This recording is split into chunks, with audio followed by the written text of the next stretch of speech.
The unified harmonic systems continuum is a substrate in constant motion. It is teeming with tiny wobbles, background noise, and endless microscopic fluctuations. If the mathematical model recorded every single one of those microscopic shifts as a permanent structural change, the entire framework would rapidly lose mathematical coherence. This presents a core problem. In a universe of constant shifting, how does the system filter out the noise to decide what actually constitutes a real structural event? The answer lies in the UHS concept of a reaction. A reaction is a highly controlled, discrete transformation. To earn its existence in the model, it must pass a rigorous series of checks. Systemic stability isn't about stillness. It's maintained by specific gating filters that distinguish transient noise from permanent structural change. Let's follow a single localized change in the field as it attempts to elevate itself to a recognized reaction. This diagram shows the first gate, the discrete threshold. The fluctuating signal must succeed in crossing this defined mathematical limit.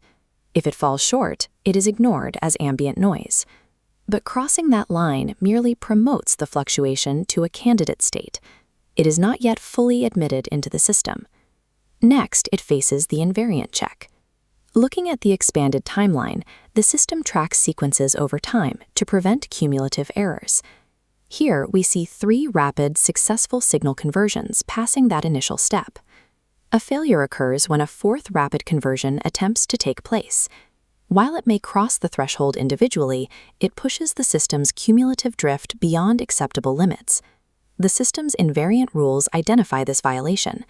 They block the 4th conversion and halt the sequence to protect the structure's integrity. A true reaction must prove it can exist without causing fatal cumulative drift over short sequences. Once a reaction is validated locally, the focus shifts to the broader network. How does the system decide where a valid reaction is allowed to spread next? It uses a channel selection hierarchy. When a reaction needs a path forward, the system prioritizes admissibility first, followed by stability under perturbation, and finally the expected persistence of the resulting state. We can observe this spatial logic on this network motif. Out of these 5 interconnected nodes, the central hub illuminates to signify a newly validated reaction.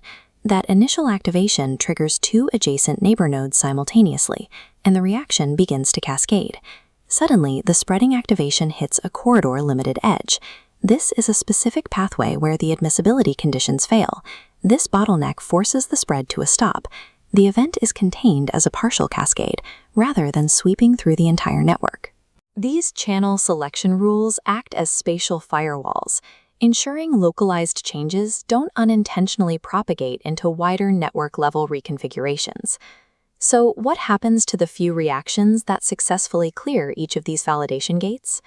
They are written into the event ledger. As you can see in this abstract representation, this ledger serves as the system's official record for structural changes. It packages specific metadata, the accepted reaction itself, the channel tags it used, the threshold context, and the specific stop conditions that contained it. This ledger is then handed off directly to the transfer dynamics module. That allows the next phase of the system to operate on finalized data without reevaluating the reaction from scratch. This auditing process ensures the UHS framework remains a disciplined environment. The system can evolve, but only through changes that comply with its foundational constraints.